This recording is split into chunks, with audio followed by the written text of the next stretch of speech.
Madam, shey egusi soup don ready? I want egusi soup with correct pounded yam. Yes so my correct customer, egusi soup don ready and the pounded yam wey I pound today na better one and the egusi soup taste so yummy. Go sit down my customer, I go bring am for your table. Hey madam, dis egusi soup look sweet oh, make I eat am. E sweet. Hello everyone, welcome back to Continental Food and Cake TV. If today is your first time here, you are highly welcome. My name is Joy. In today's video, I'm going to show you how I cook egusi soup for 40 to 50 people. This egusi soup is going to a party, so I want to show you how I cook egusi soup for 40 to 50 people. If you're new here and you've not subscribed, what are you waiting for? Please hit that button and subscribe. Also leave your comment, give this video a thumbs up and share this video with your friends and family. Let's start cooking.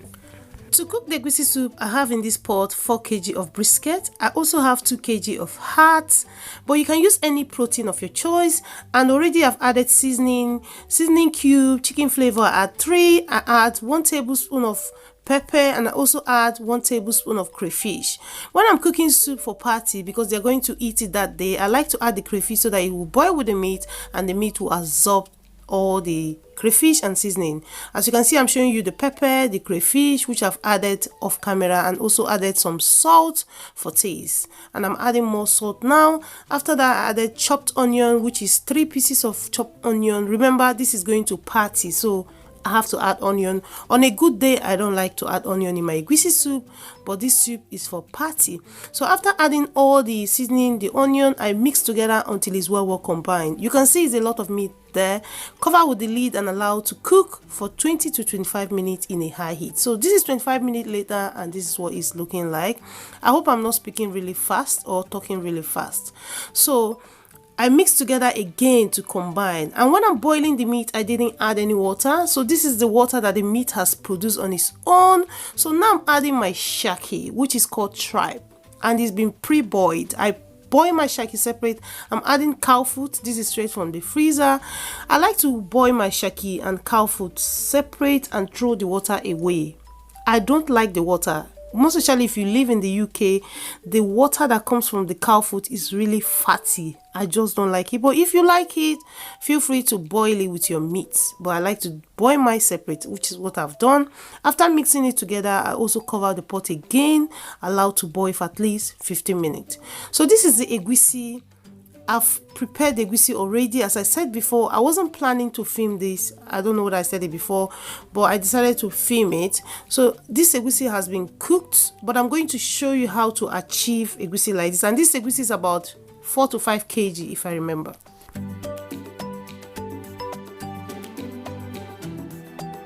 So to prepare the egusi, you're going to need egusi seed. So this is what egusi seed looks like. So I have some egusi seed here which I've picked out the bad one from the good one. I did that off camera to save time. So after that, the next step is to grind the egusi. You can use a grinder or you can use a water blender.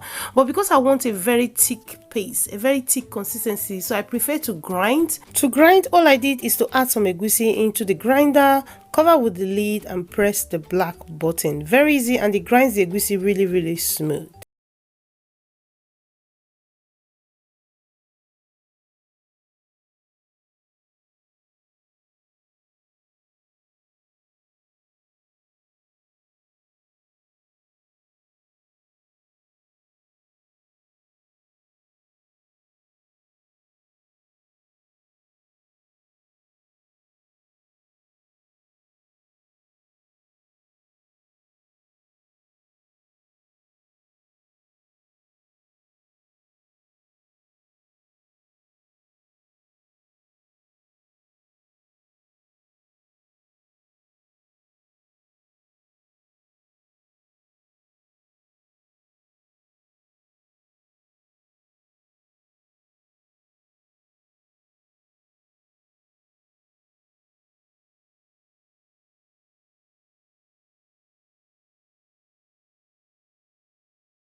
20 to 25 minutes. So this is how I achieved the other egusi that I showed you. So with this egusi, I'm going to allow it to boil. As I said, the reason why I use this method is that if egusi is not well cooked, it gives stomach ache.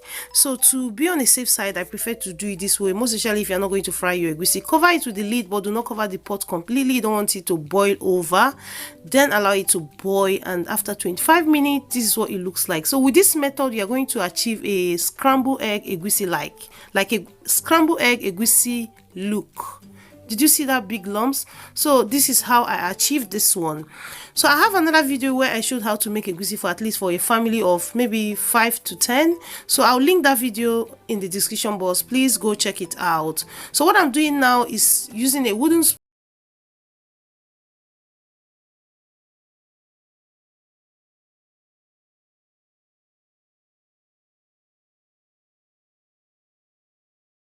to add at the end of the cooking. Here I have bitter leaf that I have pre-cooked for at least 20 minutes to make it softer, but you can use any leaf of your choice. Punky leaf, which is ugu or spinach or kale. To reduce the bitterness, I'm going to wash the bitter leaf off.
At this point, I taste the egusi soup. It tastes so delicious but needed more seasoning.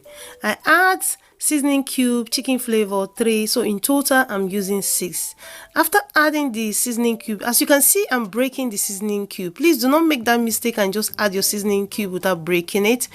This is party soup. You don't want anybody to eat the seasoning without dissolving into the soup. So please, I'm just saying that. I know everybody knows that, but some people might just throw it in. So after that, I mix together and give the soup a very good stir until it's well combined. I also added crayfish and mixed together again. As time goes on, I might add more crayfish. When I'm cooking party soup or when I'm cooking soup, instead of me adding more seasoning, I tend to add crayfish because crayfish is going to help boost the flavor. It's going to help the flavor a lot. So I'm just saying that. So instead of you adding seasoning and seasoning, just keep adding crayfish until you're happy with the taste. So next, I cover the pot with the lid and allow to cook in a medium heat for at least 20 minutes. So this is 20 minutes later, and this is what the soup is looking like. You can see the oil is on top, but do not worry. I give it a very good stir really well until it's well combined. Look at that, yummy yummy. The soup is not ready yet, but it looks appetizing.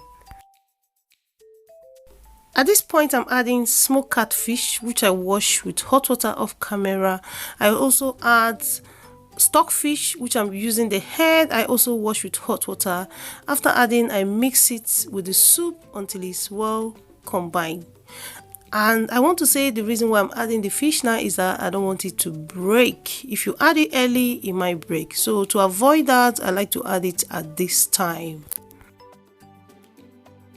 I taste the soup and I needed to add crayfish. After crayfish, I added pepper, then add some salt and mix together. This is how I cook my party egusi soup. When I taste, if I'm not happy, I add crayfish. Trust me, instead of you adding any seasoning cube, just keep adding your crayfish. Yes. Mix it together. You can't go wrong with crayfish. Crayfish will always help that taste. Will always help boost the taste. So after that, I cover the pot with the lid and allow it to simmer for at least 10 minutes. So this is 10 minutes later and the soup is almost ready. You don't dey ready. I give it a very good stir. Look at that. Is this not calling your name? So once you get to this point, the next step is to add any vegetable of your choice, and I'm using bitter leaf. So I add the bitter leaf, and I'm also going to add some frozen ugu that I have in my freezer. But when I'm adding bitter leaf, there's something I do. I add a bit and I mix. Then I add it because you don't want to add, you can't take out, you can only add. So add a bit, mix together. That's how I do when it's bitter leaf, because bitter leaf is a bit bitter, so you don't want it too much in your egusi soup. So I add the ugu. Now this is the frozen ugu, as I said before, mixed together. Ugu and bitter leaf in egusi soup, it makes it taste really, really nice. Trust me, it tastes so nice if you've not tried it before. So once I add the vegetables, yeah, I stir the soup, mix together until it's well combined. I turn off the heat, and that's it. The egusi soup is ready. The heat from the soup is going to help cook the vegetable. So that's it. It's ready. And this soup looks yummy, delicious. So this egusi soup is for 40 to 50 people. This is how to cook egusi soup in a large quantity. You can see the pot is big and the egusi soup looks so yummy. If you've not tried egusi soup before, please try it out. Thank you so much for watching this video till this time, and if you've not subscribed to this channel, what are you waiting for? Hit that smash subscribe button, smash it, subscribe, leave your comment. Let me know, did I do justice to this egusi soup, or how do you cook your party egusi soup? Let me know. There's so many ways to cook egusi soup, but this is how I cook this one. So let me know in the comment section if I did justice. And if you've not subscribed, what are you waiting for? I think I've said that before. Please hit that button and subscribe. Share this video with your friends and family. Check the description box. You're going to find the list of the ingredients. Follow me on Instagram, continentalfood.cake. I love you all, and I will see you in another one. Bye-bye.